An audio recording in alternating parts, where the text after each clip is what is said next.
Hello everyone, আজ একেবারে নতুন ধরনের একটি রেসিপি নিয়ে চলে এসেছি। আশা করছি আপনারা সকলে খুব ভালো আছেন, আমরাও বেশ ভালো আছি। তো রেসিপিটি সম্পূর্ণ দেখার অনুরোধ রইল। আজ আমি আপনাদের সাথে শেয়ার করছি এগ মাঞ্চুরিয়ান রেসিপি। পরোটা কিংবা পোলাও কিংবা ফ্রাইড রাইসের সাথে কিন্তু ভীষণ ভালো লাগে। আশা করছি ভিডিওটি আপনাদের সকলেরই খুব ভালো লাগবে।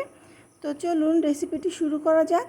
প্রথমে আমি কড়াই নিয়ে নিয়েছি আর কড়াইয়ে রিফাইন্ড অয়েল দিয়ে দিলাম বেশ খানিকটা।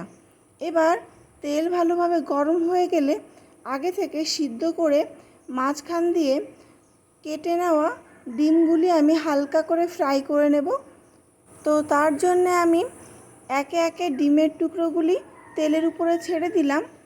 গ্যাসের ফ্লেম এই সময় আমি লোতে রেখেছি।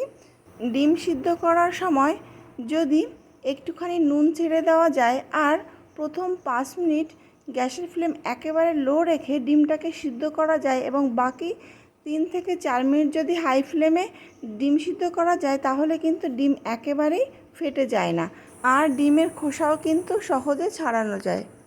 তো ডিম সিদ্ধ করার সময় এই ছোট্ট টিপস ফলো করবেন, তাহলে দেখবেন ডিম সিদ্ধ করা কত সহজ হয়ে যাবে। তো আমি এখানে অল্প পরিমাণে একটু নুন আর তেলের মধ্যে 1 চিমটি হলুদ ছেড়ে দিয়েছি। আগে থেকে ডিমের গায়ে নুন হলুদ না মাখিয়ে এভাবে নুন হলুদ দিয়ে দেখবেন যে নুন হলুদ ডিমের গায়ে সমানভাবে মাখিয়ে দেওয়া যায়। তো কথা বলতে বলতে কিন্তু আমার ডিমের একটা সাইড ফ্রাই হয়ে গেছে। আমি প্রত্যেকটি ডিম উল্টে দিচ্ছি। এবার এই সাইড হালকা করে ফ্রাই হয়ে গেলেই আমি তুলে নেব, খুব বেশি ভাজবো না। তো হালকা ব্রাউন হলেই কিন্তু আমি তুলে নেব। তো দেখুন এই পর্যায়ে এনে আমি এক এক করে ডিমগুলি তুলে নিচ্ছি। এবারে গ্যাসের ফ্লেম একটু বাড়িয়ে দিয়ে আমি এই তেলের সাথে আরেকটু তেল অ্যাড করলাম। সম্পূর্ণ রেসিপিটি কিন্তু রিফাইন্ড অয়েলেই হবে। তো এখানে আমি 2 চামচ মতো রসুন কুচি দিয়ে দিলাম। 1 থেকে 2 মিনিট মতো নেড়ে নিলাম আর তারপর আগে থেকে গ্রেট করে রাখা 2 চামচ আদা আমি এই রসুনের সাথে অ্যাড করলাম। গ্যাসের ফ্লেম একই অবস্থাতে আছে, আবারও 1 থেকে 2 মিনিট আমি নাড়ব। আদাটা কিন্তু খুব বেশি ভাজবো না। সাথে অ্যাড করলাম আবারও 3 থেকে 4টি কাঁচা লঙ্কা। কাঁচা লঙ্কা অবশ্যই কুচি করে নিয়েছি। এবার আমি এর সাথে দিয়ে দিলাম পেঁয়াজ কুচি। একটি মাঝারি সাইজের পেঁয়াজ আমি 4 টুকরো করে সেই টুকরোগুলিকে আবার একটু ছাড়িয়ে নিয়ে তারপর ইউজ করেছি। পেঁয়াজের প্রত্যেকটা চোকলা আমি আলাদা আলাদা করে ছাড়াইনি, রান্নার সময় ওগুলো ঠিক ছাড়িয়ে যাবে। তো এবার আমি ক্যাপসিকাম দিয়ে দিচ্ছি। এখানে আমি ক্যাপসিকামগুলিকে আগে থেকেই চৌকো চৌকো করে কেটে ধুয়ে পরিষ্কার করে নিয়েছিলাম, সেগুলি দিয়ে দিলাম। এখানে আমি মাঝারি সাইজের 2টি ক্যাপসিকাম অ্যাড করলাম। আপনাদের পরিমাণ মতো আপনারা নিয়ে নেবেন। তো এবার আমি হালকা হাতে নেড়ে নিয়ে দিয়ে দিচ্ছি স্বাদ মতো নুন। আবারও একটুখানি নেড়ে নেব। নেড়ে চেড়ে নুনটাকে ভালো করে মিশিয়ে নিলাম। তো মিশিয়ে নেওয়ার পর এবার আমি দিয়ে দিচ্ছি 1 চামচ গোলমরিচ গুঁড়ি, 1 চামচ ডার্ক সয়া সস, আর এখানে নিচ্ছি 2 চামচ গ্রিন চিলি সস, 3 চামচ টমেটো কেচাপ দিয়ে দিলাম, আর দিয়ে দিচ্ছি 1 চামচ রেড চিলি পাউডার।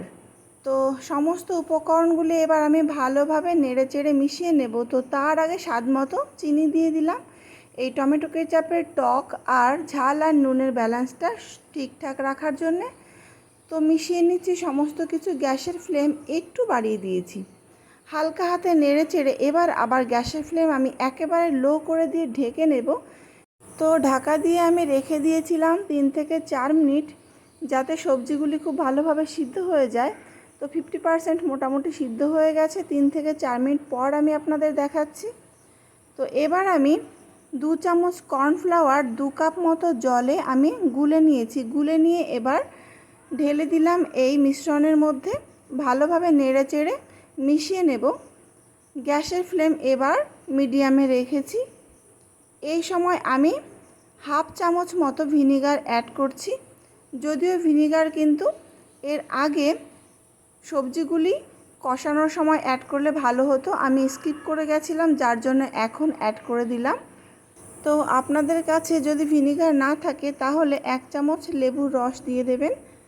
তো এবার একে একে আমি আগে থেকে ফ্রাই করে রাখা ডিমগুলি দিয়ে দিচ্ছি। এভাবে সাজিয়ে দিলাম যাতে দেখতে ভালো লাগে আর আমার রান্না করতেও সুবিধা হয়।